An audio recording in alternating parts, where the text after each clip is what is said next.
Olá pessoal, sejam bem-vindos a mais um episódio do Leandro Mendes. Eu sou o Leonardo Weiner, seu apresentador, e hoje a gente tem um convidado mais do que especial. A gente tem aqui o Gustavo, que é um grande amigo meu, um dos meus amigos, e um grande psiquiatra. A gente vai estar falando hoje sobre transtorno afetivo bipolar e todas as questões que podem estar envolvendo o transtorno afetivo bipolar. Hoje, a gente também fez um movimento um pouquinho diferente e convido vocês a nos seguirem também nas redes sociais. Podem seguir no @leonardo.weiner, que a gente fez ali uma certa enquete para poder também estar conversando aqui com o Guga nesse nosso podcast. Então, sigam lá também, que daí a gente pode estar tendo essa conversa ainda mais próxima para poder trazer o melhor episódio para vocês. Guga, Muito quero bem. primeiro te agradecer por ter topado vir aqui. Hoje, o de noite aqui, conversando comigo, falando sobre transtorno afetivo bipolar. Então, cara, brigadão por ter topado participar do projeto. Coisa boa, né? Primeiro, te parabenizar por esse projeto super legal, que eu tenho acompanhado, sou fã de carteirinha, tu sabe, como tudo que tu faz brilha muito, é muito legal da gente ver esse crescimento teu e poder acompanhar de perto, assim. Então, obrigado pelo convite. Vamos trocar uma ideia legal. Acho que quanto mais o pessoal puder interagir também com a gente aí, bem bacana. Já recebemos algumas perguntas aí ao longo do dia. Então, bora lá, vamos conversar, vamos construir isso juntos. Show de bola. Então, Guga, Uhum, talvez muitas das pessoas que me sigam podem te conhecer e uhum, vice-versa, uhum. mas te apresenta pro pessoal. Claro. Como é que foi a tua trajetória e como é que tu fez para chegar aqui onde tu tá hoje, sendo um psiquiatra que também é psicoterapeuta. Fala um Perfeito. pouquinho, pessoal, como é que Beleza. foi essa trajetória? Ótimo, então. Bom, então, primeiramente, né, como médico psiquiatra, eu fiz faculdade de medicina em Caxias do Sul, enfim, onde morei durante alguns anos aí da minha infância. Depois vim para Porto Alegre, onde eu fiz especialização em psiquiatria aqui no Hospital da PUC. Então, Uhum, me tornei psiquiatra na PUC, fiz depois uma formação em terapia cognitivo-comportamental, que sempre me identifiquei muito com essa área, enfim, fui para o Instituto Beck estudar e depois na volta trabalhando com TCC, terminei descobrindo também durante o meu mestrado, outras abordagens e dentro dela a terapia de esquema, onde fui fazer formação na Weiner e me tornei teu aluno, uhum. inclusive. E desde lá estamos aí juntos, né? Então foi assim que eu me tornei psiquiatra, assim que eu me tornei psicoterapeuta e sempre fui trabalhando com o que eu brincava, inclusive com os meus residentes na época, já que as residências em psiquiatria no Rio Grande do Sul e massivamente no extremo sul do país, onde temos mais uma abordagem psicoterápica também, não só apenas clínica, o que é muito comum nos estados de São Paulo, Minas, enfim. Tem uma abordagem muito psicanalítica. Então, como eu sempre brincava com os meus residentes, o lado obscuro da força, né? Então, a TCC e as outras, que foi algo que eu sempre me identifiquei e fui terminando estudando e terminei indo para esse lado, né? E aqui estamos. Mas, claro, nunca deixando de lado a psiquiatria clínica, né? A farmacologia, que termina sendo ferramentas que auxiliam e muito em muitos casos, especificamente o tipo de paciente que a gente vai conversar um pouquinho hoje, né, Léo? Que é o paciente com transtorno afetivo bipolar, que, claro, não é uma regra ou uma generalização, mas a gente sabe que numa boa parte dos casos, ou primeiramente aqueles casos mais graves, ou que a gente tem um claro diagnóstico de transtorno bipolar tipo 1, e vamos bater essa bola um pouquinho para frente, são pacientes que provavelmente, minimamente por um longo tempo, quiçá a vida toda, vão precisar fazer um acompanhamento médico, então utilização de psicofármaco para estabilização de humor, né? E tu falou, né, Guga, que tu é um psiquiatra que, diferente de muitos psiquiatras, tu também trabalha na parte psicoterapêutica. Como é que foi essa inserção nesse meio? Porque, Uhum, como tu mesmo falou, aqui no Sul a gente até tem esse viés, assim, de psiquiatras fazendo psicoterapia. Não é a coisa mais comum no nosso país como um todo e verdade. também não é a coisa mais comum em mundo, né? Aham, Mas como é que foi essa inserção e o que que te perfeito. chamou a atenção também para trabalhar com isso? Porque daí tu Claro. faz esse serviço também Uhum, completo de psicofarmacologia e também de de psicoterapia. psicoterapia. Perfeito. Quando a gente olha para o mundo, né, Léo, até para a gente entender por quê, né? Eu gosto de a gente poder olhar para o modelo americano de sistema de saúde, que ele não é que ele seja autoexplicativo, mas ele termina sendo reproduzido em muitos lugares, né? Por uma questão de custo-efetividade, que é Uhum, o que a maior parte dos americanos termina aplicando, né, no business e tornando eles não só rentáveis, mas quando a gente fala em serviços de saúde, viáveis, né, uhum, economicamente. Então, nos Estados Unidos, os psiquiatras propriamente ditos, eles pouco fazem psicoterapia, quando a gente fala até sistema público de saúde. Então, a gente vê muitos psicólogos e muitos assistentes sociais, inclusive uhum, fazendo psicoterapia e treinamentos em terapia cognitiva. Isso se deve ao fato de que se entende que a remuneração de um profissional psiquiatra termina sendo isoladamente por paciente maior do que a de um psicoterapeuta. Então, o valor da hora do médico termina sendo um pouco maior e faz mais sentido aquele médico ter um volume maior de pacientes e ele poder ver mais pacientes, portanto, com uma frequência menor, para medicar aqueles que são necessários e aqueles que não fazê-lo. E o psicoterapeuta poder ver com maior frequência um menor número de pacientes. Até porque nós temos mais psicoterapeutas do que psiquiatras, quando a gente para olhar isoladamente, até porque o psiquiatra tem que ser médico, então tem um muito maior número de especialidades, quando o psicólogo, ele não precisa necessariamente ser psicoterapeuta, mas termina muitas vezes indo para esse lado também. Então, quando a gente olha aqui para o Sul, a gente teve uma corrente muito forte, né, da psicanálise, principalmente por causa de Buenos Aires. Enfim, a gente teve uma grande migração, né, de pessoas da Alemanha, enfim, para cá, que trouxeram a psicanálise com freudiana, principalmente lacaniana, para poder se estudar, e isso terminou vindo e atravessando então a fronteira com os hermanos, e aqui no Rio Grande do Sul entrou muito fortemente, tanto no Hospital de Clínicas, que foi um dos primeiros serviços de residência em psiquiatria que a gente teve aqui, quanto também nos outros que a gente tem. E durante a residência, enfim, lá na PUC, eu sempre, por já fazer terapia, ficava muito curioso. Então, tinha muito esse estímulo de entender o paciente além só da farmacologia, além da neurociência, e poder, então, aprender a fazer, não a cura, mas sim o tratar pela fala, né? Isso me auxiliou muito e foi sempre me deixando muito curioso. E aí a TCC entrou realmente como uma luva, muito até por traços meus, do meu temperamento, do meu funcionamento, enfim, né, desse meu jeito tímido, né, como tu já sabe que eu tenho, enfim, de poder falar e poder interagir bastante o que eu costumo dizer que, diferenciando um pouco de outras técnicas, é uma psicoterapia mais intervencionista, vamos pensar assim, né, muito mais proativa.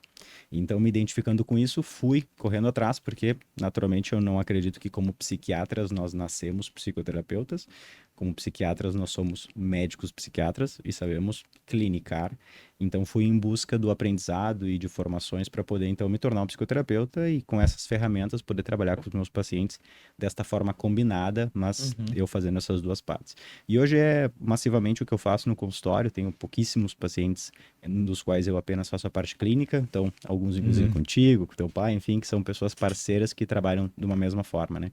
E a maior parte dos pacientes hoje é em psicoterapia, realmente, dentro de TCC e terapia de esquema. Perfeito, perfeito. Eu acho que é legal a gente poder falar disso, até porque isso abre também um escopo para outras pessoas que talvez estão escutando aqui o podcast e possam entender quais são alguns caminhos que ele ou ela pode estar seguindo. Claro. Então também é bem interessante da gente poder trazer um pouco dessa tua experiência. Acho que é uma trajetória que não é talvez a mais comum e que as pessoas estão mais acostumadas a escutar. Então eu acho que também é bem legal. Mas mudando aqui de marcha e indo realmente aqui já pro grande tópico assim do nosso podcast de hoje, eu já vou te fazer uma pergunta de cara pra gente poder fazer algumas definições, né? O que é o transtorno afetivo bipolar? Perfeito. Transtorno afetivo bipolar é um transtorno mental prevalente, não tanto quanto muitas vezes a gente acha que é, mas sim prevalente, que causa potencialmente um prejuízo gigantesco na vida e na qualidade de vida do indivíduo, assim como nas suas relações interpessoais, nas suas relações familiares, enfim, de uma forma geral, tá? Causando prejuízos significativos e de uma forma incapacitante. É um transtorno que se estabelece ao longo da vida, mais comumente, com a maior parte deles ali entre a segunda e a terceira década. Aí nós vamos, mas ninguém na infância, não. Nós temos sim relatos, existem dados que apontam, pacientes... Sim, tem evidência, né? Tem dados. Tem dados que mostram pacientes pediátricos, mas são diagnósticos muito mais difíceis de serem feitos, enfim, de serem percebidos, muito mais como quadros depressivos atípicos, né? Mas é um transtorno mental grave que necessariamente precisa, o transtorno bipolar, a apresentação do polo positivo, ou seja, esse paciente tem que ter um episódio maníaco, né? E a gente entende que a bipolaridade, como já diz o seu nome, ou antigamente chamado de doença maníaco-depressiva, é um transtorno no qual o indivíduo tem uma desregulação de humor, que tem uma amplitude além do que a gente entende como fisiologicamente normal, no qual a tristeza vai além de só uma tristeza, cursando com episódios depressivos leves, moderados ou graves, e a felicidade do indivíduo, a sensação de bem-estar, vai além da eutimia e entra então em episódios hipomaníacos ou, quando a gente fala em transtorno bipolar tipo 1, que é o caracteriológico, vamos dizer assim, o de filme, né? Então, uma mania propriamente, que é um estado eufórico de humor, disposição moral, enfim. Então, o paciente com transtorno bipolar é aquele paciente que sofre de oscilações de humor que necessitam de um certo tempo para ocorrer, não é no mesmo dia, não é de uma hora para outra, não é depois de um conflito, não é instantaneamente. Então, tem uma alteração bioquímica no paciente, por isso que a gente, como falamos antes, né, provavelmente vai ter que falar sobre medicação, né, long term, né, ao longo da vida, porque esse paciente precisa desse auxílio químico para poder regular cerebralmente, então, o funcionamento dele também. Eu acho que é muito interessante quando tu traz isso, porque o termo bipolar, ele caiu, assim, no cotidiano de todo mundo. Ah, o fulano é bipolar, a fulana é bipolar. E até em música, ano passado, ou retrasado, com funk bipolar e tudo mais. Então, querendo ou não, isso chegou um pouquinho nesse cotidiano, nesse dia a dia. E daí até essa questão mais coloquial, ela coloca também naquela medida, ah, tu tá agindo de um jeito hoje e de outro jeito amanhã, tu é bipolar. Uhum. E qual é o prejuízo, ou qual é os potenciais prejuízos disso, até para as pessoas que têm, de fato, o transtorno afetivo bipolar? Claro. O TAB, né? Vamos Sim. falar de TAB a partir de agora para Claro. facilitar a nossa vida. Perfeito. Primeiro, né, dentro dessa linha que tu falaste, né, Léo, é bem isso, então, indo além, né, assim, a pessoa é meio bipolar, né, a gente vai, isso aí é meio bipolar, né, tá sempre mudando, tá sempre, parece que pra lua, né, vira uma hora tá assim, outra hora tá assado, né, não quer dizer que a pessoa não possa ter um temperamento um pouco mais, eventualmente irritado, enfim, aí são outras características que, sim, comumente a gente vê em pacientes com transtorno bipolar, né, mas o prejuízo da gente, de certa forma, vulgarizar, né, ou banalizar, né, um nome de um transtorno, termina sendo ou pela generalização e maximização de números de diagnósticos, então, que a gente vem vendo isso acontecer nesses últimos anos, principalmente, enfim, pós-pandemia, com o volume absurdo de informação e desinformação que a gente tem em redes sociais, enfim, sem um crivo técnico, né? Então, as pessoas se autodiagnosticando, ou todo mundo agora tem transtorno de personalidade borderline, ou todo mundo é Tem autista, ou todo mundo tem TDAH, ou é enfim, narcisista. ou é narcisista, enfim. Então, ou todo mundo é bipolar, né? Então, termina, de certa forma, se banalizando um pouco. O que faz com que, muitas vezes, as pessoas ou terminem se utilizando disso para justificar alguns comportamentos, e aí a gente percebe que tem muito mais questões de personalidade do que o diagnóstico do TAB mesmo, ou eventualmente dizendo, it is what it is, a vida deve ser assim mesmo, então vamos deixar as coisas como são. Mas aquele paciente que de fato tem transtorno afetivo bipolar, e ele procura ajuda, e a família entende o que ele tem, ele acompanha com o seu terapeuta, com o seu psiquiatra, ele pode ter uma qualidade de vida realmente no qual o transtorno termina não impactando ou não limitando na maior parte das coisas, né? Então, acho que a gente poder dar o diagnóstico preciso, que é uma coisa que não é tão simples assim. Muitas vezes a gente entende que... E aí entra uma coisa minha, assim, Léo, te falar, eu me lembro quando eu comecei o consultório, e curiosamente, assim, quando tu me contou para falar sobre isso, muito legal, assim, porque eu acho é um diagnóstico que ele é intrigante e ele é um tratamento que é muito desafiador, né? Até Porque a química, realmente, ela é desafiadora. Exatamente, né? E aí, claro que quando a gente olha e pensa assim, né, no Mr. Jones, né, aquele filme, né, E pessoal, né? assim, se vocês não assistiram Mr. Jones, Assistam. ele provavelmente está em algum stream. Então assistam, porque, assim, é uma grande apresentação do que é. Richard Gere numa atuação maravilhosa. E daí a gente vai ter também hoje a Anne Hathaway fazendo também dentro de uma série da Netflix. Sim, é o Modern Love. Modern Love, exatamente. Episódio 2 ou 3, se não me engano. Da primeira temporada. Fantástico. Apresentação maravilhosa dela. Então, mas aí eu já entregando a idade, né? O Léo não é tão velho assim quanto eu, então não é dessa época do filme dele, é da minha, tá? Do Mr. Jones. Aí, Pô, mas tá? eu já assisti algumas vezes, né? Exatamente.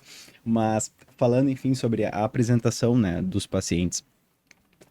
O paciente que ele tem transtorno afetivo bipolar, e aí é muito curioso, eu estava te falando um pouco do que eu entendi quando eu comecei meu consultório, né? E por curiosidade, né, tu falou disso. Era muito difícil para mim dizer para o paciente, olha, tu tens transtorno bipolar.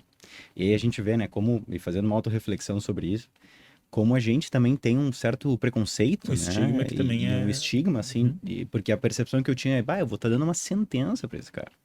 É uma etiqueta que ele vai carregar pro resto da vida, é um rótulo que ele vai ter que carregar e que, bom, E como é que ele vai se sentir com isso, né?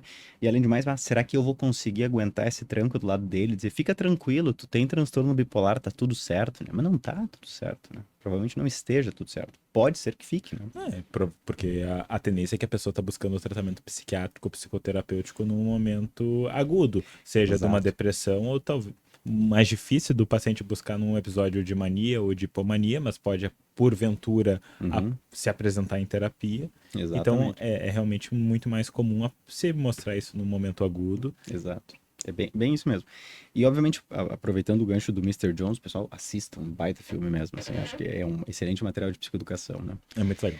Se todos os pacientes fossem como Mister Jones ou como a Anne Hathaway, o nosso trabalho seria infinitamente mais fácil, né, Léo? Porque assim, Uhum. entrou, não, o paciente entrou saltando, né, abrindo garrafa de espumante, né, enfim, na sessão, tu diz, cara, bom, né, diagnóstico dado, né, acabou, tá Sim, tudo ou certo. aquela taquilardia, né? Ou seja, do paciente ficar falando tão rápido que tu não consegue dar conta. Mas seria maravilhoso, né? Mas o paciente nosso real do consultório não é assim, né? Então ele é o paciente que ele só vem irritado, é o paciente que fez múltiplos tratamentos e nunca nada funcionou, ele é o paciente que ele é ranzinza, é o paciente que daqui a pouco ele tem toque, né? Uhum. Isso é um caso emblemático. Eu me lembro de um paciente com toque que chegou para mim super mal, assim. E a gente começou a terapia de exposição, pressão de resposta, inibidor seletivo, dose alta. O toque dele acabou. E ele estava completamente maníaco. Uhum. Então era um diagnóstico comórbido, que é difícil da gente ver assim. Então, assim, nossa, mas como ele melhorou rápido depois que a gente entrou com inibidor seletivo em dose alta? Claro, e aí ele chegou com gastado uma fortuna, né, no final de semana, cartão de crédito, feliz da vida, nunca tinha sentido tão bem. Então, assim, algo realmente de euforia que ficava evidente do prejuízo, que era um diagnóstico que estava oculto por trás do outro, né? Enfim, então a gente poder identificar esses pacientes, fazer essas perguntas e poder falar abertamente sobre esse diagnóstico, que não é uma sentença, mas é algo que realmente a gente sabendo e auxiliando, a gente pode melhorar e muito a qualidade de vida desse paciente, é super importante a gente fazer, né? E daí até pegando nessa questão desse estigma e disso Uhum. que de uma forma ou de outra tu carregou por um determinado período, Sim, né? Eu acho que isso fala claro. também muito da nossa formação. E eu não sei como foi pra ti, eu quero até escutar um Uhum. pouquinho como foi pra ti, Claro. tanto na formação Uhum. acadêmica, graduação, Uhum. porque querendo, vocês tiveram alguma disciplina de Sim, sim, psiquiatria, psiquiatria, sim, claro que sim. e também daí na própria residência, porque na Uhum. faculdade de psicologia, principalmente na graduação, muitos preconceitos sobre determinados transtornos psiquiátricos foram passados. Como, por exemplo, paciente com transtorno de personalidade borderline não tem o que fazer, tranca, tranca e sai, que é Uhum. horrível de falar isso. Ah, horrível. Paciente histriônico que também não tem o que fazer, Uhum. bipolaridade também. Uhum. Como é que era isso dentro da psiquiatria? Porque eu imagino que isso também, de alguma maneira, é passado, né? Claro, sim. Não, e eu acho que é legal, assim, trazer isso, né? Até porque a gente poder romper um pouquinho com alguns. E evoluindo, né? Poder facilitar a evolução dessa Exatamente. discussão. De poder tirar um pouco, né, essa ideia, assim, meio nebulosa das coisas. Então, na graduação, Léo, realmente terminava sendo ficava numa parte muito teórica, assim, e era o Mister Jones, né? E aí a Uhum. gente via, eventualmente, a nível de internação, eu tive contato com pacientes, mas aí gravíssimos, né? Então eram pacientes que realmente entravam cantarolando, que estavam completamente eufóricos, então era muito fácil de evidenciar. Mas é curioso porque eu me lembro até hoje de uma frase de um professor, que era um professor de psiquiatria, ele era psicanalista, e eu me lembro, eu apresentei um seminário sobre transtorno bipolar na faculdade. E aí eu dizendo assim, não, porque é realmente, muitas vezes, não é incomum o paciente ficar deprimido depois de um episódio maníaco, né? Tanto por uma questão de, né, sensação de percepção de realidade, como também quimicamente existe quase que um espólio serotoninérgico e o paciente afunda, assim. E eu me lembro deles dizendo, não, não é nada disso. Isso é uma culpa que o paciente tem depois de um episódio de exposição. E eu me lembro daquilo assim, de, gente, mas não pode ser só isso, né? Tem que ter mais, né? Sim, porque não explica. Não explica, né? Exato. Nem justifica, né? Né? E Então, entra naquela coisa até da gente poder entrar. A gente não vai uhum, entrar realmente nessa discussão, mas uhum, como algumas questões e como tu pode colocar alguma teoria que uhum. justifica qualquer tipo de qualquer tipo de resultado, quando na verdade existe uma explicação muito mais complexa ali por Exato, detrás. exatamente. É. E então, na faculdade foi isso, e depois na psiquiatria eram pacientes muito graves a nível de internação hospitalar, então eram pacientes quase que caricatos na sintomatologia, né, na apresentação dos sintomas. E a nível de ambulatório, pacientes mais inteiros, assim. Como eu fiz na PUC, a gente tem ali realmente, eu acho que é um serviço fantástico, eu tenho muito prazer de fazer parte, assim, me orgulho muito. Acho que tem uma formação muito completa e que tem a possibilidade de atender pacientes, enfim, com convênio, plano de saúde, enfim. Então, pega pacientes que já têm um acompanhamento um pouco melhor, então são pacientes que se intervêm mais precocemente, né? Mas eu trabalhei anos também durante esse período no SUS, e aí eu realmente tive contato com pacientes graves, com uma estrutura realmente muito precária. Eu fazia emergência psiquiátrica, enfim, lá em Caxias também, e aí atendia realmente pacientes que a única possibilidade que eles tinham era um medicamento que tinha no SUS, acesso a CAPS, enfim, então são pacientes muito mais graves e que terminam apresentando uma involução, né, das suas capacidades após cada episódio ou surto, vamos dizer assim, de oscilação grave de humor. E aí, pegando o ganchinho com o que tu falou, assim, sobre os estigmas e outras coisas, né? Eu me lembro dessa frase, assim, da faculdade, olha só, que sobre paciente borderline, por exemplo, né? E que realmente era muito triste a gente ver e ouvir essas coisas, né? Então, assim, paciente borderline é só um por vez no consultório, Aham, que tu né? não poderia atender mais de um por Não dia. pode atender mais de um, porque é muito desgastante, que tu não vai conseguir, não tem como, então... Tu vê como a gente tem conseguido olhar para essas coisas de outras formas e deixar nossas defesas de lado, assim, e cuidar do paciente, né? Então, acho que isso facilita muito. Até porque a gente começa. A ciência é um troço incrível, né? E a gente Uhum, começa a ver modelos terapêuticos que conseguem trabalhar melhor com essa população que muitas vezes foi uhum. escanteada. Negligenciada, né? E Exatamente. daí a gente consegue ver que, na verdade, é muito mais sobre uma técnica e como tu vai estar trabalhando com uma determinada população do que a população em si. Porque a Exato, pessoa tá ali, como a gente falou, com sofrimento. exato. Aí, para os pacientes com transtornos graves, né? Transtornos mentais graves, durante muito, muito tempo, né? A psiquiatria fez assim, a gente pode dizer, um desserviço, na verdade, como ciência Uhum. médica, né? Porque não era uma ciência, né? Era quase que um misticismo filosófico. Até, inclusive, eu recomendo a todos, assim, tal, para criar uma polêmica, né? Tu sabe que eu gosto de uma Quase confusão, né? nada, né? Quase nada, né? Daqui a pouco vai botar uma milha aqui no meio, vai falar de Exato. milhas aqui no meio. Eu gosto de uma confusão, mas tem um livro, inclusive foi presente que eu ganhei de um residente muito querido, assim, e que se chama Psiquiatria, uma História Não Contada. Então, eu recomendo a todos a leitura. Ele é bem caótico. Ele foi escrito pelo ex-presidente da APA, que é, né, a Uhum. Associação Americana de Psiquiatria.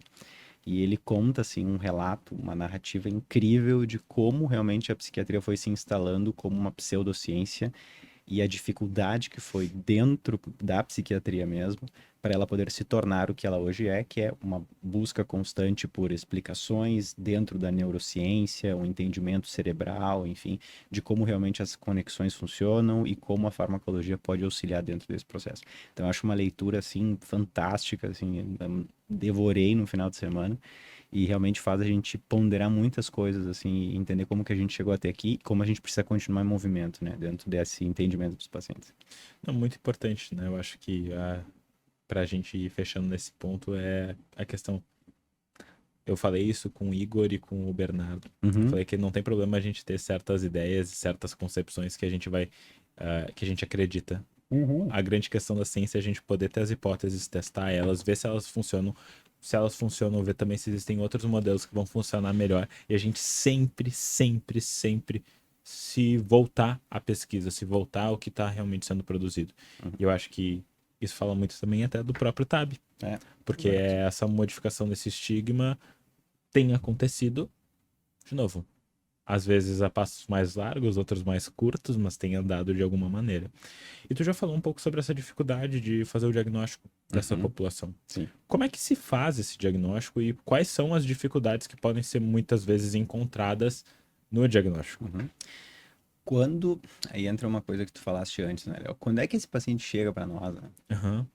Não chega, né, porque ele decidiu, enquanto estava vendo um filme, assim, ele percebeu, pá, acho que seria bom consultar um psiquiatra, né, porque, eu não sei, eu acho que eu não gosto muito de, sei lá, Ao menos ficar... geralmente não é esse o perfil. Dificilmente é isso, né? Então, normalmente o paciente com transtorno bipolar, ele chega para nós ou porque ele está no episódio depressivo grave, ou a família termina levando ele porque o paciente está em mania. Uhum. Então, E aí tá, temos, enfim, outros desdobramentos disso, episódios mistos, enfim, mas acho que aí nós vamos ficar até amanhã falando. Mas os pacientes normalmente chegam nessas condições, né? E esse é um dos grandes desafios, que é a gente poder fazer um diagnóstico diferencial entre pacientes que estão deprimidos e pacientes que estão deprimidos, porém são TAB, né? Ou seja, é uma depressão bipolar, que tem características de apresentação um pouco diferentes do que é uma depressão, vamos chamar de unipolar, como antigamente a gente falava. Poder fazer essa diferenciação, ela é fundamental por uma única explicação, né? Dentro do nosso juramento médico, assim, né? First, do no harm, né? Então, primeiro, não fazer o mal. E isso vale para todo mundo, tá?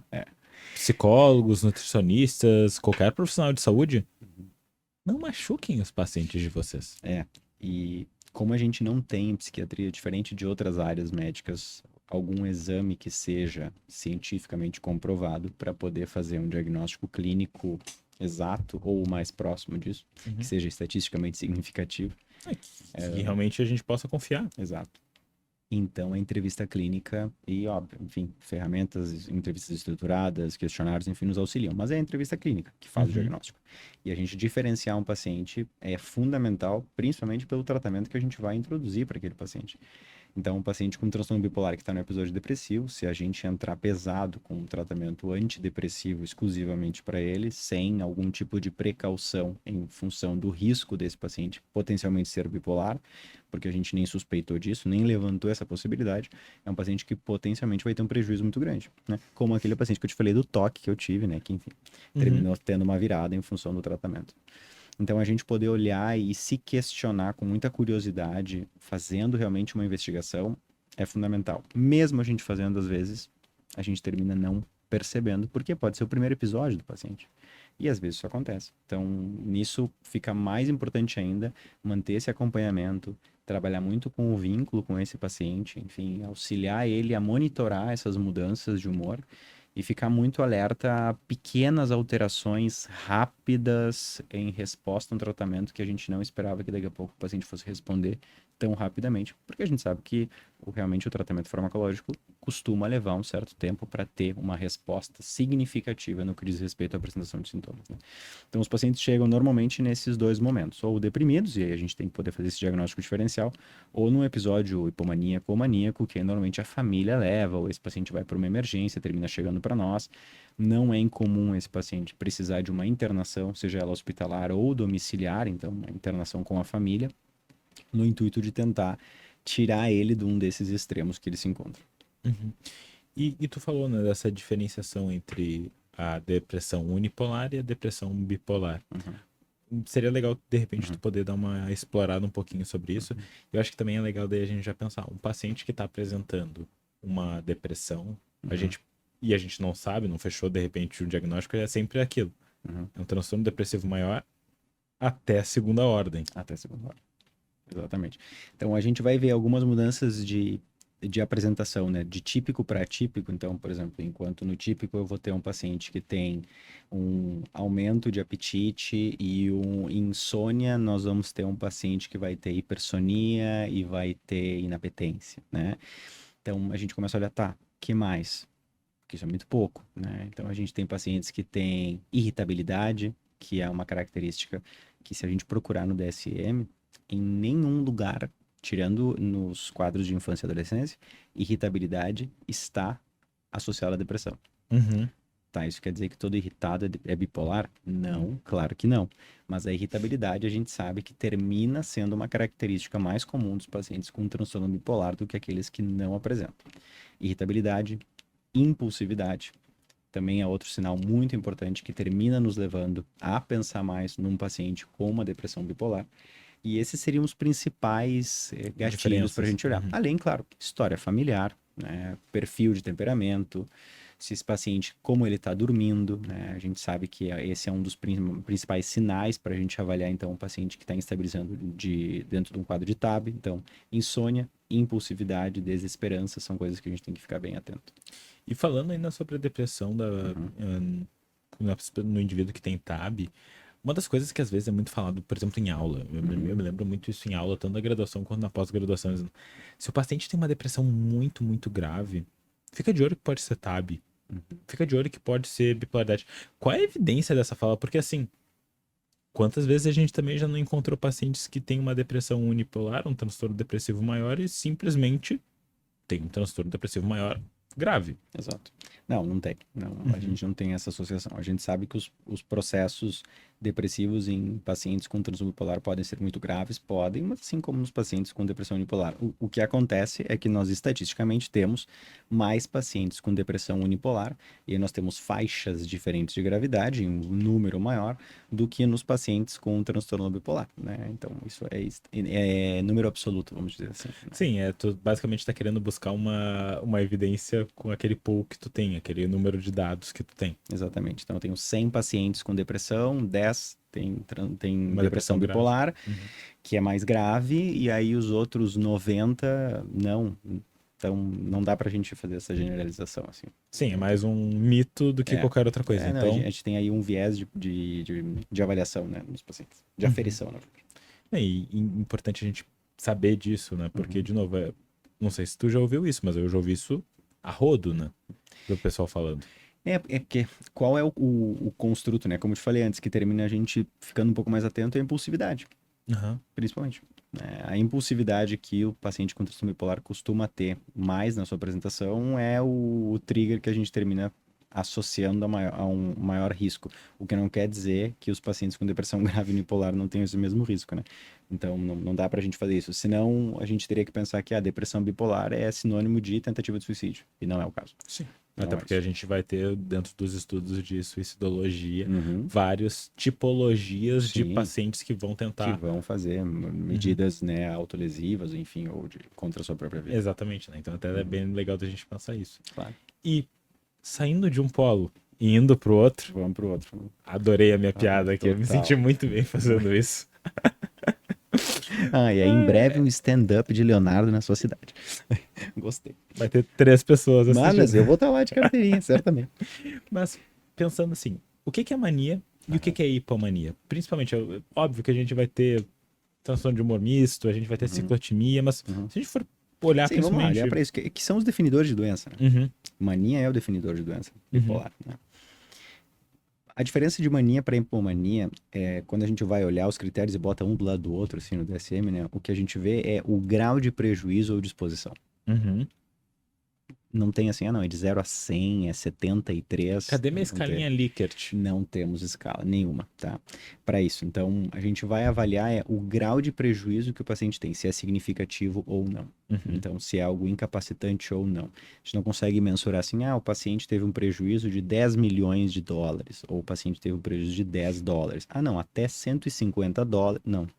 A gente não consegue fazer essa avaliação em relação a uma das mais claras características da apresentação, que é gastos excessivos, impulsividade, hipersexualidade, insônia, agitação, inquietude, taquilalia, enfim, que são os sinais que mais se apresentam no paciente que está maníaco ou hipomaníaco. A principal diferença está relacionada ao grau de prejuízo, grau de exposição moral, grau de consequências e a incapacidade de percepção do risco que ele está se expondo. A mania, a gente tem uma gravidade maior do que a hipomania. Basicamente é isso que a gente vê no paciente. É isso que diferencia. E daí a gente vai sabendo, né? Então, que a mania é essa alteração no estado de humor, que precisa perdurar por mais de alguns Isso aí. dias, em torno de Uma uma semana. semana, no mínimo, Isso aí. pra gente poder estar fazendo esse Esse definição. diagnóstico, né? Exatamente. E é importante a gente ver assim, claro, tem lá, né? Tem que excluir o uso de substância, porque, enfim, existem pacientes que fazem episódios maníacos ou hipomaníacos por substância, Por indução, por né? indução, né? Enfim, a gente tem que poder fazer esse diagnóstico diferencial também. Mas é comum a gente ver o paciente que vira, ou seja, tem um episódio maníaco, tendo realmente uma mudança abrupta no comportamento que perdura. Não é uma coisa de um dia, né? Não é, nossa, ele estava eufórico hoje, porque era aniversário dele, não. São dias que o paciente fica com uma energia além da média, falando mais do que normalmente fala, dormindo menos do que normalmente dorme e não se sentindo cansado por isso, ou seja, uma diminuição na necessidade de sono, uma diminuição da necessidade de se alimentar, um aumento, né, no seu desejo sexual, um aumento na libido, um aumento na vontade de fazer compras, de fazer, enfim, planos, executar, e uma diminuição na crítica sobre as potenciais consequências disso, né? E aí, claro, daí a gente aumenta mais, assim, a intensidade, daí a gente vai ter mania com sintoma psicótico, né? Então a gente vai ter o paciente messiânico, né? O paciente, assim, que ele é um enviado divino, é um paciente que então ouve o chamado, e aí, enfim, aí esse paciente tem um grau de prejuízo absurdo, né? Dessa língua. E eu acho que é interessante a gente poder parar para pensar isso, que não é um sintoma isolado, né? E a gente precisa, sim, estar olhando para esse todo do paciente e que isso precisa estar sendo inserido dentro de um quadro que vai perdurar. Porque senão a gente vai olhar para um comportamento específico, aquela velha história. Ah, aqui é 6, aqui é 9, né? Eu tô vendo o X, eu tô vendo o Y, eu vou dar um diagnóstico que ele é importante, que ele tem um tratamento específico que não tem nada a ver. Exato. Porque, de novo, o paciente hoje ele tá de uma maneira diferente.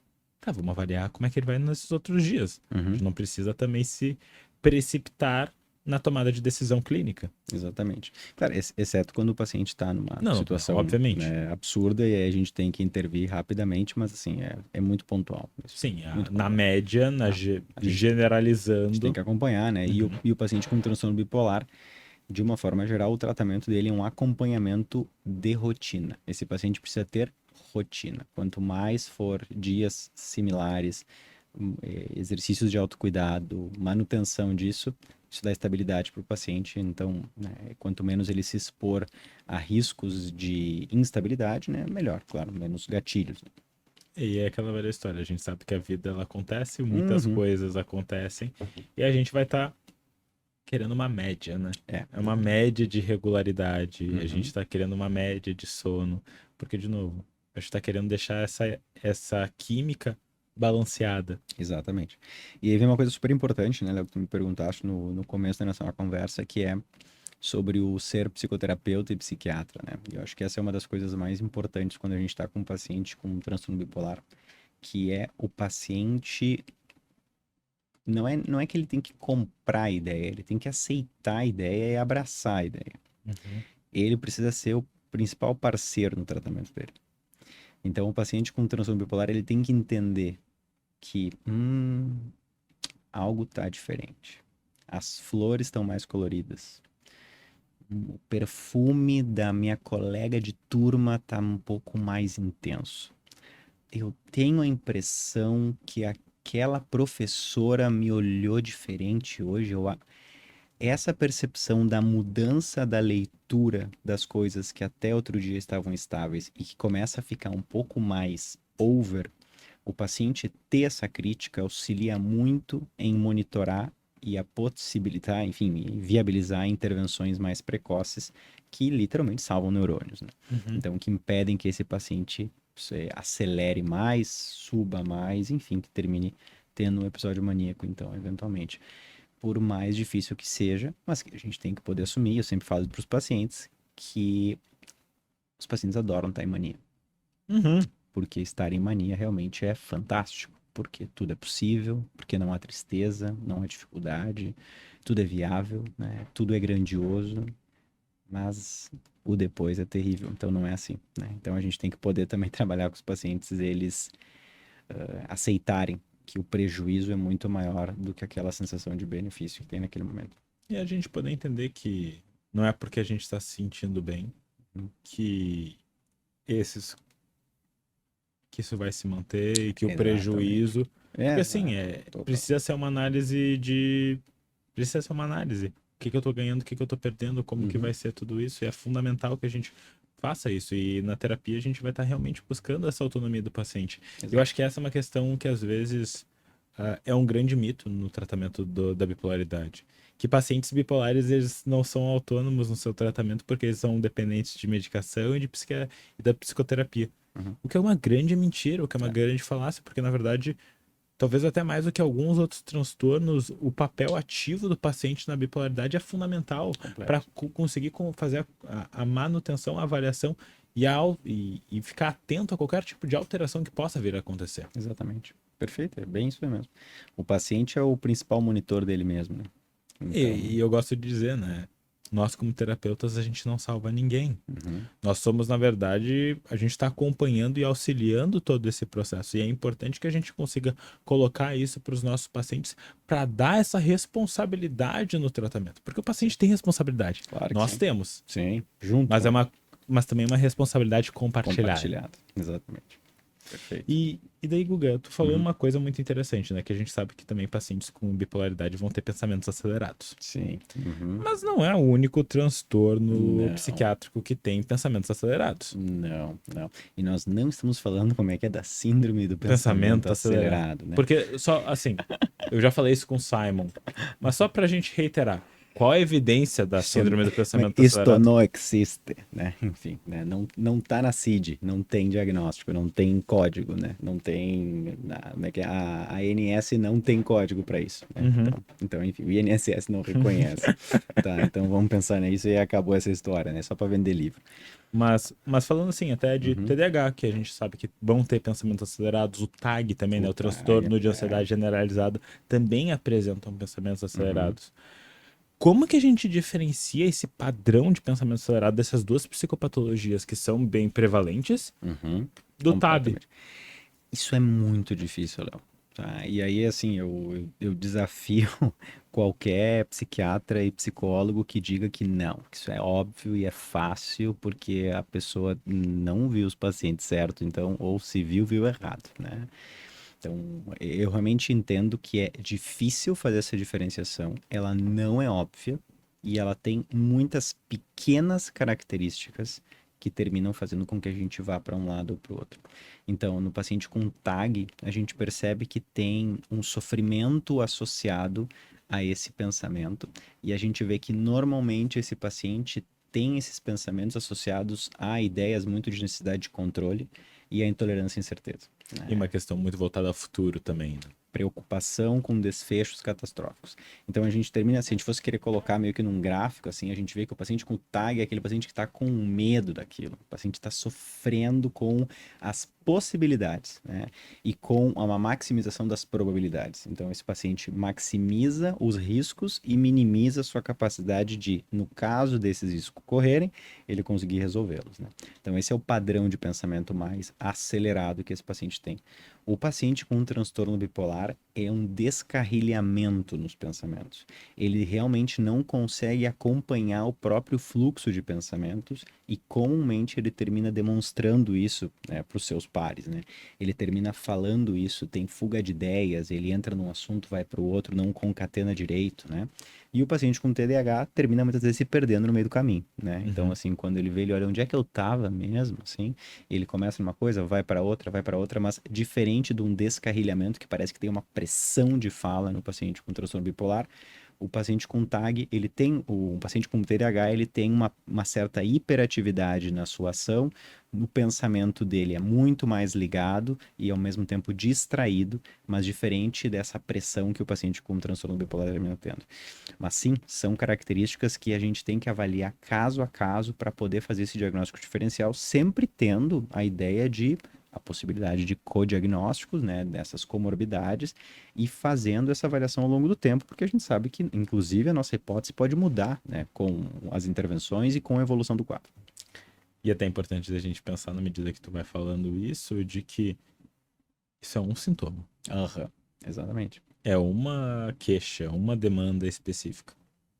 Quais são as outras? Uhum. O que mais está aparecendo? Claro, porque aí a gente está pegando apenas a avaliação O do estado... recortezinho. Exatamente. Não, quando a gente vai lá para o exame de estado mental, né, a gente está vendo pensamento, né? Aham. A gente está pegando isso e vendo, como é que é o pensamento do paciente com transtorno bipolar, como é que é o paciente que tem TDAH, como é que é o pensamento, e o pensamento do paciente com TAG, né? E aí a gente está tentando, através disso, e não de todas as outras avaliações do exame de estado mental, fazer um diagnóstico, que é impossível. Por isso que só olhando com esse recorte, é muito difícil da gente conseguir bater o martelo. Até porque vale a pena a gente lembrar, né? A gente tá falando de questões de humor, questões de neurodesenvolvimento e questões de ansiedade. Exato. Que, na verdade, se a gente fosse olhar, são coisas bem distintas e que vão ter um tratamento específico para cada uma dessas questões. Exatamente. E na mesma batida, Uhum. outra questão que, assim, é super difundida e às vezes as pessoas têm muita dificuldade na diferenciação e Uhum. entendo até uma certa dificuldade, é na confusão do diagnóstico de TAB Uhum. e de transtorno de personalidade borderline. Uhum. Então, assim, Sim. primeiro, quais são as diferenças disso, mas e também por que que tu acha que gera toda essa confusão? Porque o que fica claro pra mim, e Uhum. eu não sei se tu vai concordar, é que uma certa é um certo não conhecimento dos critérios diagnósticos Sim. dos transtornos, porque daí a bipolaridade entra naquela visão quase coloquial do que as pessoas conhecem por bipolaridade, e o transtorno de personalidade borderline é visto apenas como o transtorno da autolesão. Uhum. Tá. Eu, como sou um cara mais velho, né? Assim, eu brinco, eu tenho DSM-5 revisado, enfim, mas eu sou um cara DSM-4, né? Eu adorava o DSM-4, que era, Eu tinha o enfim, 4TR. diagnósticos de eixos, né? Então a gente pensava nos eixos, eixo 1, eixo 2, eixo 3, enfim. Eu achava que era um pouco mais simples a coisa. Ou foi o jeito que eu aprendi, né? Então é o que a gente termina vendo. A gente fica mais apegado à história. Pegado, exatamente. Tem dificuldade de abrir mão e olhar para aquele 5 e dizer para ele, nossa, realmente, né? Que legal, né? Enfim. A tua cor ficou mais legal do que os É, 15. não, exatamente, né? Mas enfim, tudo bem, né? Isso é outra história. Mas o que acontece é o seguinte: quando a gente olha para o paciente com um transtorno bipolar e a gente tem que fazer um diagnóstico diferencial com o paciente com um transtorno de personalidade borderline, a confusão está principalmente em função da intensidade da impulsividade, do sofrimento, do risco de suicídio e do paciente com exposição moral. Esses, quando a gente olha isoladamente, são os principais fatores confundidores. Então, quando a gente olha só para este recorte diagnóstico, fica muito difícil fazer essa diferenciação, porque os dois pacientes têm impulsividade, os dois pacientes têm risco de suicídio, os dois pacientes têm desregulação emocional, os dois pacientes são impulsivos. Então, quando a gente olha para isso, eu digo, tá, mas e aí?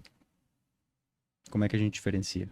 Por todo o resto. Uhum. Pensando que o paciente com diagnóstico de transtorno de personalidade borderline, a gente vai pensar que ele tem um funcionamento desta forma.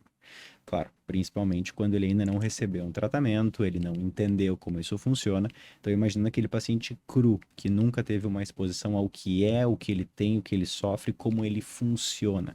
Então, a gente vai ver um paciente que tem um funcionamento que termina muitas vezes ficando agudizado, principalmente por estímulos que costumam ser afetivos, relacionados às interações sociais, relações amorosas, relações familiares, e que terminam ativando esses esquemas e que fazem com que o paciente tenha desregulações emocionais. Então, aí a gente vai olhar para o paciente com TPB, né, personalidade borderline. O paciente com transtorno bipolar, essas oscilações, elas não são tão abruptas no sentido de tempo, ups and downs, como num paciente com desregulação emocional. E, principalmente, elas não respondem a curas esquemáticas. A gente não adianta o paciente com transtorno bipolar que está em um episódio maníaco, que está, por exemplo, com uma apresentação de irritabilidade, eu chegar para ele e dizer, não, eu tô aqui contigo, tá tudo bem.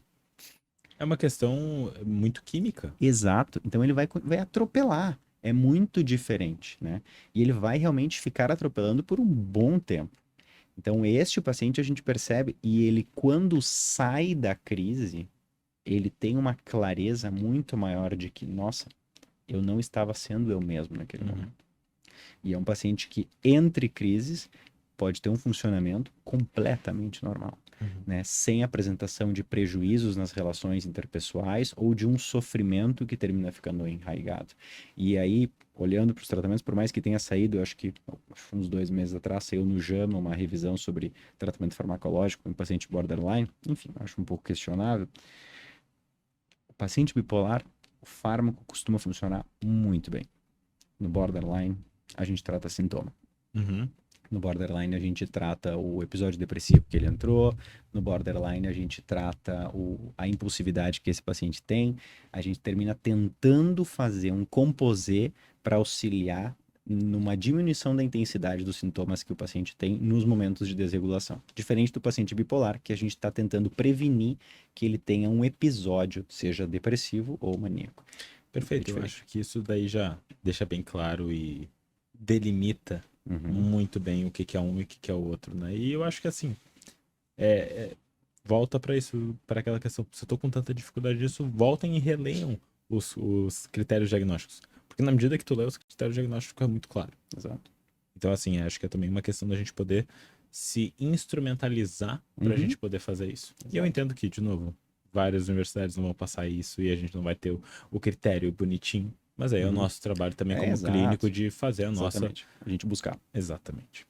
E, cara, assim, indo mais para uma visão um pouquinho mais fármaco, porque eu acho que é Uhum. importante a gente falar isso, porque Claro. talvez muitas vezes vão ser colegas psiquiatras ou até Uhum. psicólogos que vão estar escutando aqui o podcast, ou até Uhum. familiares e pessoas Claro, com claro. bipolaridade. O que a gente tem hoje de melhores práticas para o Uhum. TAB, Uhum. tanto em nível psicoterapêutico Uhum. quanto em nível psicofarmacológico? Tá. Em nível psicoterapêutico, dependendo do momento, tá? TCC, Uhum. para episódio depressivo. Então, a gente vai usar muito ativação comportamental, enfim. Então, coisas mais comportamentais. Para mania, não adianta. O paciente não vai ter uma reestruturação cognitiva enquanto está no episódio maníaco. Então, é fármaco. Mas o paciente bipolar, TCC, não adianta a gente ter outra abordagem para ele realmente poder ter rotina. Então, a gente vai usar muitas ferramentas, enfim, de regrar o paciente, de ter agenda, enfim, de ter um acompanhamento mais matemático, assim. Então, e psicoeducá-lo, principalmente, que é uma das principais ferramentas dentro do tratamento. E desculpa te interromper, mas eu Claro. acho que é muito legal que tu falar isso. Eu me lembro uma vez eu tava falando sobre isso e me questionaram, pô, mas que vida complicada de estar tendo que cuidar tudo. Será que a gente já não faz isso no nosso cotidiano de, Uhum. eu acordo às 5h30, vou na academia às 6, eu vou lá, tomo meu cafezinho, atendo, trabalho até às 8. Não é muito diferente. Na verdade, é uma organização de uma rotina Uhum. que sim, ela precisa ser mais estruturada, e é Uhum. aquela velha história. Uma vida analisada, revisitada, é uma vida que pode ser bem vivida também. Completamente.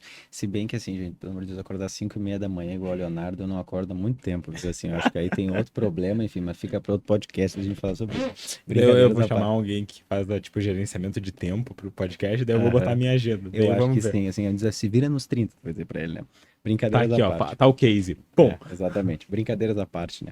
Mas é verdade. E quando a gente pensa assim, mas que difícil ter que controlar, eu gosto de trazer para outras realidades fora disso, né? Bom, e quem tem intolerância à lactose, quem tem Diabetes. diabetes, quem tem intolerância a glúten, né? Assim, como é que não tem que também controlar? Tem, a gente tem que poder cuidar de algumas coisas, né? Tomar cuidados com a gente não pode ser um problema. A gente não pode Uhum. ter que entender isso como uma guerra, né? Uma guerra é a gente não ter ferramenta para lidar com isso. E a gente sabe que sim, existe.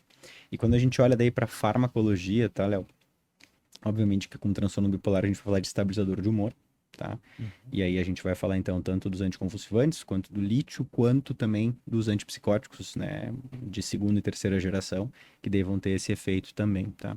Nenhum estudo até hoje, isso enfim, parece um tanto quanto absurdo, né? Mas nenhum estudo até hoje conseguiu, mesmo os patrocinados pela indústria, provar, pelo menos dentro da última vez que eu revisei isso, acho que faz uns um ano atrás, superioridade ao lítio no que diz respeito a controle de sintomas. Uhum. Tem sim fármacos tão bons quanto. Tá? O que muda às vezes é o dropout dos participantes da pesquisa, a tolerabilidade dos efeitos colaterais, enfim, mas nenhum assim, nossa, este é o melhor fármaco, ele não existe. Vai depender muito do tipo de apresentação, se é uma apresentação mista, se é uma apresentação clássica, se é um paciente que tem ciclagens rápidas ou ultra rápidas. Isso que vai terminar mudando um pouco como a gente prescreve e qual a utilização do fármaco que a gente termina utilizando. Não é incomum pacientes com TAB fazerem uso de polifarmácia, então terem mais de um medicamento, então no seu rol, né, na sua prescrição. Então, um estabilizador de humor associado eventualmente a um antipsicótico, no intuito de auxiliar no sono, que é prioridade, assim, 1.1 nos pacientes com TAB, ou um paciente que tem ansiedade associada, eventualmente um antidepressivo, ou daqui a pouco uma pregabalina, que a gente também sabe que tem evidência como tratamento associado para ansiedade. Então, esses vão terminar sendo as nossas ferramentas mais comumente utilizadas, tá? Antidepressivo, sim, a gente pode utilizar. Não, em monoterapia. Dificilmente a gente vai prescrever pelo risco de virada que esse paciente tem. Claro, falando de serotoninérgico, mas a gente tem sim a bupropiona, enfim, que é um antidepressivo aceito e tranquilamente utilizado em pacientes com transtorno bipolar e alguns antipsicóticos mais modernos que servem e têm exclusivamente prescrição para depressão bipolar. Tá? Uhum, uhum. O que a gente tem de contraindicação? Existe Ixi, contraindicação? 1 milhão de contraindicações, né? A gente tem assim, alteração de funcionamento renal, paciente E também epilético. contraindicação de medicação, né? Aham. Uhum. Vamos lá. Paciente com demência. Então, assim, pacientes com quadros demenciais, a gente costumeiramente tenta evitar, ou pacientes que tiveram algum tipo de desordem ou alteração fisiológica neurológica, né? Se a gente teve um AVC, enfim, algo nesse sentido, lítio não é uma boa ideia. Pacientes que têm gestantes, por exemplo, são quadros desafiadores, porque as pacientes com TAB, quando engravidam, e sim, elas engravidam, elas não deixam de ser TAB, né? Uhum. E elas podem ter crise, então a gente precisa medicar essas pacientes durante a gestação. E a gente sabe que o lítio a gente não pode utilizar, ácido valproico não pode utilizar, a maior parte dos antipsicóticos não pode utilizar. Então a gente também tem outras ferramentas que a gente tem que ir utilizando.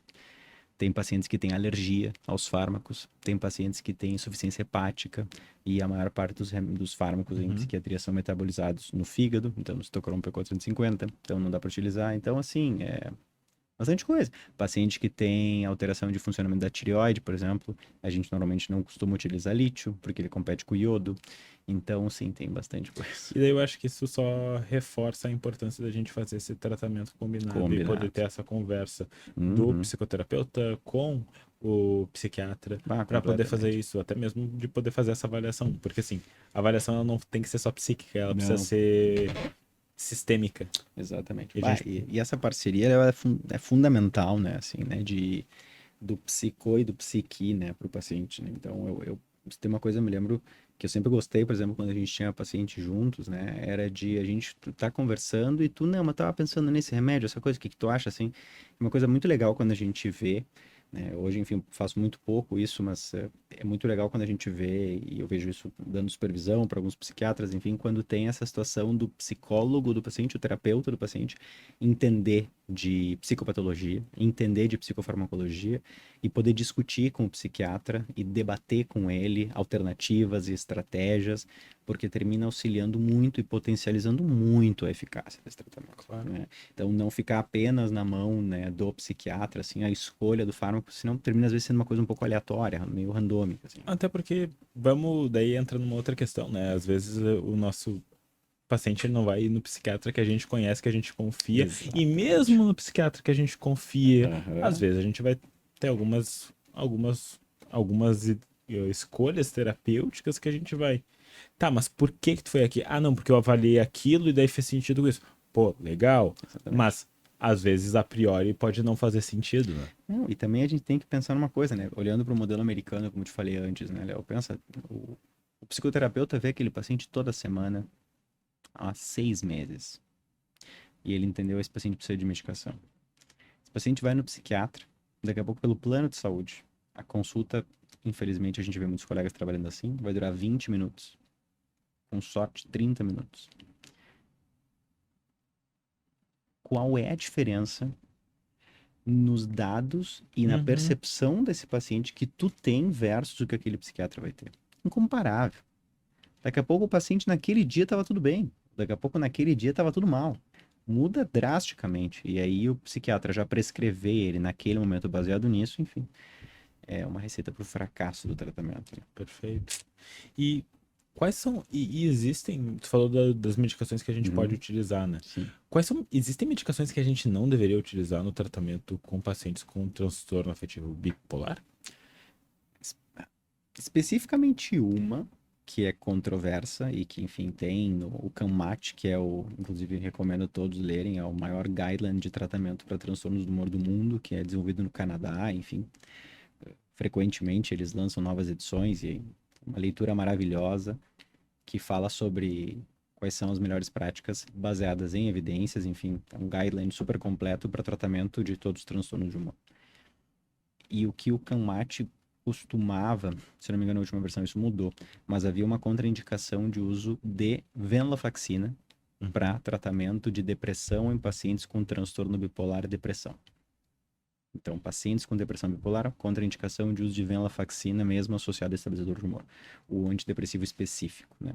Principalmente pelo risco de aumento de impulsividade, e porque tem um estudo dos anos 90 da Venla com o risco de suicídio aumentado, porque aumenta a energia antes de melhorar o humor em pacientes com ideação suicida. Então, muito motivado por isso, assim, e pelo potencial de virada maníaca, já que a venlafaxina é um antidepressivo potente, né? Ele é dual, serotoninérgico e noradrenérgico. Então, essa potência antidepressiva toda poderia cursar com uma virada maníaca no paciente. Então, a grosso modo de contraindicação que a gente teria, Léo, assim, e que eu me lembro agora, seria esse.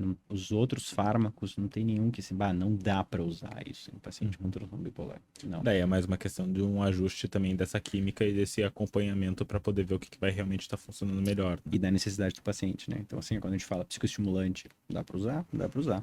E vamos entrar um pouco nisso, porque eu acho que esse é um mito bem comum e também muito disseminado, né? Então, às vezes a gente escuta até colegas que a gente super gosta falando, não, cara, meu paciente recebeu psicoestimulante, Venvance do psiquiatra, mas ele tem TAB e TDAH. Bom, na teoria pode, né? Sim, pode. Na prática também, né? Uhum. Desde que esse paciente esteja estável, desde que esse paciente tenha também não é uma armadura, assim, mas que ele tenha, assim, um pilar farmacológico que sustente uma potencial instabilidade. Até porque a gente tem a ideia de que os psicoestimulantes geram mania, mas na prática não. Tanto é que, se eles realmente gerassem, e claro que é uma explicação ultra chula que eu vou te dizer agora, tá? Mas que eu gosto de pensar um pouquinho às vezes nisso, porque é curioso. Então, a gente prescreveria psicoestimulante para tratar a depressão. Uhum. E eles não funcionam. Né? Ah, não, mas o paciente lá tomou Stavigile, né? É a modafinila, que é usado para narcolepsia e é uma segunda linha para tratamento de TDAH. E ele ficou muito melhor. Ele não ficou muito melhor por causa disso. Ele ficou mais acordado e aí ele conseguiu ir fazer exercício físico, ele conseguiu voltar a estudar, ele começou a se relacionar. Bom, então ele melhorou também por causa disso. Mas ele não melhorou da depressão por causa do psicoestimulante. Senão seria a primeira linha de tratamento. Sim. Então a gente não tem essa associação clara de que psicoestimulante causa mania. Não. Até que tem um estudo muito controverso, eu me lembro na época que eu estava na residência, que era o tratamento de mania com o uso de metilfenidato em doses altas, né? Algo completamente psicótico, não faz nenhum sentido, enfim, não tentamos fazer também na época, seria uma baita iatrogenia, mas enfim, não se tem uma contraindicação para isso. Claro que a gente tem risco, porque aí a gente tem que olhar pelo outro lado. Qual que é o potencial risco que o psicoestimulante tem no paciente com transtorno bipolar? Insônia, agitação e inquietação. E isso sim pode sim disparar um quadro no paciente, porque privação de sono é um dos principais desencadeadores de crise. Perfeito, e daí eu acho que entra naquela questão que a gente falou tanto, que é ter essa organização do tratamento e ter, além só da organização, de tu ter todos esses pilares bem estabelecidos e de tu estar muito claro, por exemplo, tá, a gente vai dar, por exemplo, Ritalina como certa para o paciente. Ok, pode fazer sentido, mas vamos avaliar como que tá o sono desse paciente. Ele tá já com uma rotina boa? Se ele não... E assim, vamos imaginar, tu tem TAB e TDAH e tu não usava nenhum psicoestimulante, tu recebeu. Tu tinha uma rotina super bem estruturada. Tu percebeu que a tua rotina não tá mais estruturada? Cara, alerta vermelho, vamos parar, vamos organizar isso aqui, vamos ver o que a gente pode estar fazendo. Exatamente. E por isso que o automonitoramento se torna tão importante. Exatamente. E aí, até mesmo dentro do uso dos psicoestimulantes, é muito interessante a diferença entre eles, né? Principalmente quando a gente fala assim, o Venvance não, mas quando a gente pega o metilfenidato, né? No Brasil a gente tem 3 apresentações, né? A Ritalina IR, né? Que é Immediate Release, que é a de 10 miligramas, meia-vida de cerca de 4 horas. A Ritalina LA, que é a Long Action, né? E o Concerta. A principal diferença, bom, da IR é óbvia, tomou meia hora, pico de efeito, 4 horas, meia-vida, deu, acabou, isso. As outras duas, que são as de longa duração, a diferença principalmente está dentro da formação da cápsula, da forma com que ela libera esse medicamento ao longo do dia. A Ritalina LA, ela termina realmente reproduzindo o efeito aproximado de 2 Ritalinas IRs. Então, ele libera o fármaco quando tu toma, algumas horas depois, é como se ele liberasse um segundo fármaco. Então, o paciente percebe quando este segundo fármaco é liberado. Ele nota. E tem pacientes com TDAH que referem preferir essa percepção para eles conseguirem contrastar com como eles estavam, porque eles não notam quando eles saem do foco. Diferente do Concerta, que termina mantendo uma estabilidade de dose ao longo do dia por causa da tecnologia que o comprimido é desenvolvido. Enfim, a água vai entrando e ele vai liberando constantemente ao longo do dia todo. O que não faz com que o paciente tenha o pico da energia que a Ritalina pode dar. Então esse, por exemplo, pode ser uma estratégia interessante em pacientes que a gente se preocupa um pouco mais com impulsividade, que tem um pouco mais de risco daqui a pouco de querer aderir ao abuso de psicoestimulante, enfim. Pode ser uma estratégia interessante a gente pensar de qual tipo de efeito a gente está querendo que o paciente tenha, né? Eu acho que daí é isso, né? É esse papo, essa conversa e essa exatamente. organização, né? Porque Isso aí. é uma dança. Completamente. É uma dança, né? A gente vai indo, tudo que é jeito. Exatamente. Uma coisa que tu falou, Uhum. com bastante ênfase, que eu acho importante, é do sono. Sim. Assim, a gente já falou que sono é importante. Por que o sono é importante? Primeiro, porque se a gente quer acordar às 5h30 da manhã, tem que dormir cedo, né, Leonardo? No caso, amanhã eu não vou acordar às 5h30 da manhã, gente. Tá tudo certo. Ufa. O sono é muito importante para organizar o paciente. De uma forma geral, pacientes psiquiátricos, quando estão em quadros de surto, o sono auxilia muito numa reestruturação química. Auxilia muito uma diminuição na excitabilidade que muitas vezes os pacientes têm, enfim, todos os canais cerebrais, mas principalmente em alguns específicos que estão relacionados àquele tipo de transtorno, seja ele um transtorno psicótico, ou seja ele um transtorno de humor, enfim, ou um paciente com ideação suicida. A gente tem sim, claro, que o sono auxilia muito no paciente a se regular mais, a diminuir a intensidade do sofrimento e, obviamente, diminuir a chance de exposição para ele, tá? E o paciente com transtorno bipolar, ao não dormir, é como se ele começasse a acelerar e não para mais. E depois que esse gatilho está aceso, é como se fosse um fósforo, começa a pegar fogo, né? Então, o sono auxilia a tentar dar um break. Por isso que normalmente a gente utiliza para tratamento de mania aguda antipsicóticos de alta potência, que são realmente sedativos para auxiliar o paciente na manutenção de um sono de qualidade que ajude dentro dessa reestruturação. E é fundamental, né? E daí a gente entra até nas questões de higiene do sono e de quão importante a gente precisa trabalhar. Sim. E assim, se a pessoa tá trabalhando com uma pessoa com bipolaridade ou se a pessoa tem bipolaridade, é uma das coisas que assim, que até hoje em dia, pô, com smartwatch, com um monte de coisa, o grau de monitoramento que a gente tem hoje é incrível, né? A gente tem gráficos mega... Sim, super complexos, enfim, completos, né? Cheio de dados, né? Mas então esse é um cuidado que a gente tem que ter, né? E esse é um cuidado que a gente tem que ter como terapeutas também, da gente poder olhar para o nosso paciente que tem TAB e ver que nessas horas isso pode ser um potencial prejudicador, assim, um prejuízo na qualidade de vida dele. Vamos pensar um paciente, por exemplo, que tem que fazer plantão. Como é que tu diz, olha, eu entendo, tu tem que fazer plantão, mas tu não pode fazer plantão noturno. Porque uma noite de plantão noturno mal dormida realmente cria um caos, né? Um paciente que precisa utilizar doses altas de antipsicótico e que tem que trabalhar de noite, que são sedativas. Como é que tu trabalha isso?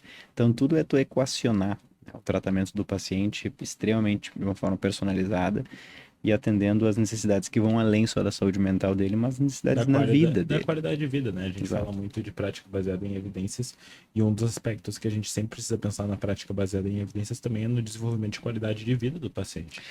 Daquele indivíduo que não é um participante de um estudo. E aquela velha história, né? Tu vai pegar um protocolo. Pô, o protocolo ele pode ser incrível, mas quanto que ele tá levando em consideração que o cara é um médico, que é recém-formado, que ele precisa de dinheiro para pagar o financiamento da faculdade, e se ele não fizer isso, ele vai ficar endividado e o único plantão que ele conseguiu que vai pagar bem é esse. Exato. É a vida real. Exatamente. E aí tem várias estratégias, enfim, eu já tive casos assim, é muito legal, é muito gratificante conseguir auxiliar o paciente a, por exemplo, conseguir superar uma residência médica de 3, 4, 5 anos, sendo obrigado a entrar numa escala e tomando altas doses de antipsicótico, enfim, tem como contornar isso. E são, enfim, também momentos que reforçam muito o nosso vínculo com o paciente, porque a gente dizer para ele, olha só, nós vamos ter que dar um jeito nisso, nós vamos dar. Depois não, mas agora precisa, vamos fazer isso acontecer, né? Sim, aquela coisa. Nesse momento é um mal necessário. É o que temos, é o que vamos fazer, exatamente. E A gente tá chegando mais ou menos no nosso final aqui, Guga, mas eu acho que tem uma pergunta que ela é muito importante, tu já Tá. pincelou sobre ela, Uhum. mas vale a pena a gente retomar. Uhum. Muito se fala que o paciente com transtorno afetivo bipolar, com TAB, vai sempre precisar usar a medicação. Uhum. O que a gente tem hoje de evidência que fala sobre isso? E até mesmo se for de fato o caso, ou se for de fato o caso para algum paciente, Sim. como que a gente maneja isso? Até no próprio processo de psicoeducação, porque tu, como psiquiatra, tu acaba tendo que psicoeducar muito bem sobre a medicação. Uhum. Fazendo uma comparação, assim, paciente com epilepsia, né, que é uma doença neurológica, enfim, que causa um prejuízo enorme. Esse paciente tem que tomar medicação pro resto da vida? A gente não tem como saber. A menos que a gente acompanhe esse paciente, né, que esse paciente faça eletroencéfalos com frequência, que ele deixe de ter crises, que ele comece a ter um prejuízo com o uso da medicação, e aí a gente vai repensando. Então, essa ideia é meio bola de cristal, assim, né, da gente dizer, não, daqui a 4 anos eu vou poder tirar o fármaco, né. Eu acho isso muito perigoso, na verdade, tá, Léo? Mas respondendo a tua pergunta, a maior parte dos pacientes vão precisar usar remédio pro resto da vida. 2 motivos. Número 1, quando a gente cria um bom vínculo com o paciente e ele, muito bem psicoeducado sobre o transtorno, tem consciência do prejuízo que aquelas crises trouxeram para a vida dele, para a vida da família dele, ele nota que ele não está mais disposto a correr o risco. Então não é incomum a gente propor para os pacientes redução de dose de fármaco e eles terem dificuldade de aceitar ou eles se negarem. Claro, a gente está falando de situações nas quais os pacientes estão superestáveis e não têm prejuízos significativos fisiológicos em função do uso da medicação. A gente está falando de efeito colateral e que não tem impacto na qualidade de vida do paciente. Esses pacientes provavelmente vão querer continuar com a medicação em long term, tá?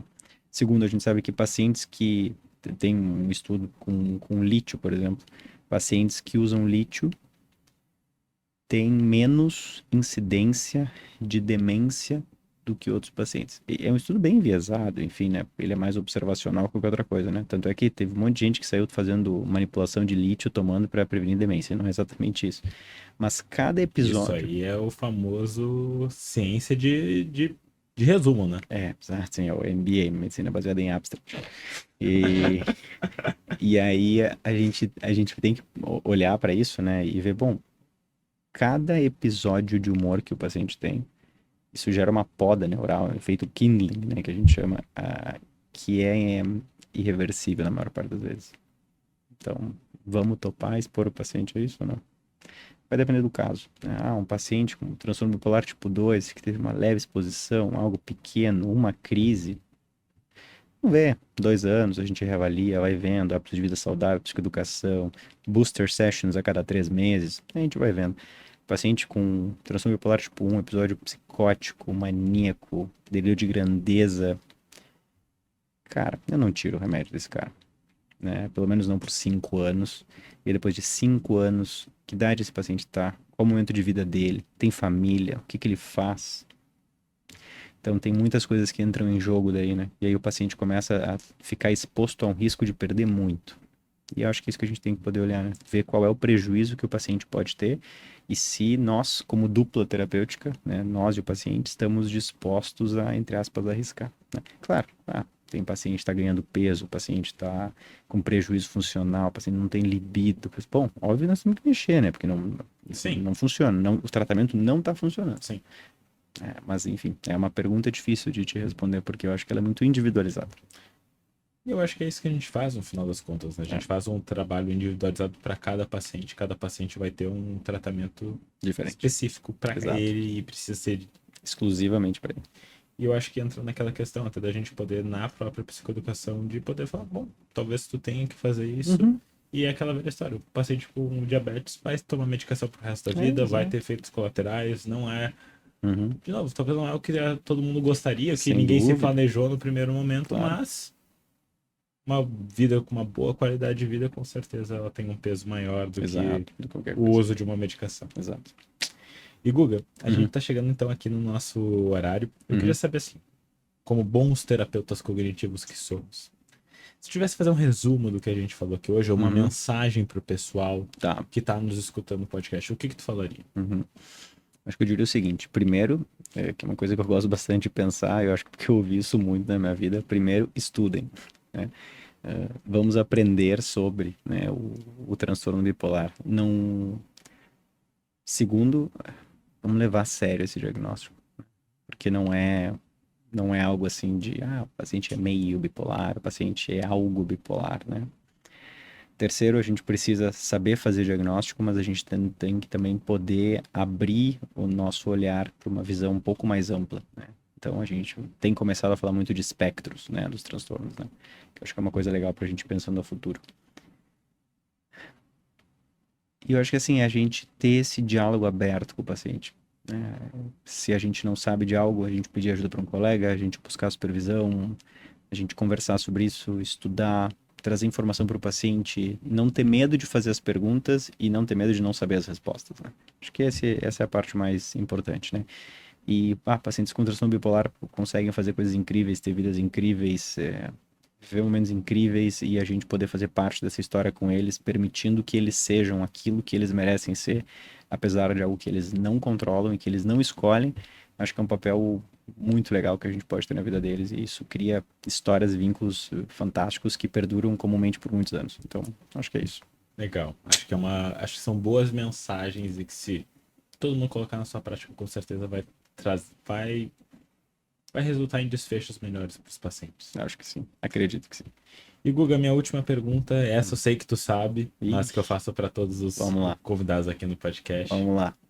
Se o Guga criança ou adolescente estivesse aqui assistindo o podcast de hoje, o que tu ia falar para ele? O que tu falaria para ele? O que eu falaria para esse Guga criança? Assim, cara, que jornada incrível que tu tem vivido, e mesmo muitas vezes tu achando que tu estava sozinho, que linda família que tu construiu à tua volta, que pessoas fantásticas que tu conseguiu dar a mão. Continua caminhando, fazendo isso, teus movimentos, cuidando de ti, cuidando das pessoas na tua volta, e sendo essa criança feliz que tu é todos os dias. Bota um sorriso, porque sorrir é bom demais.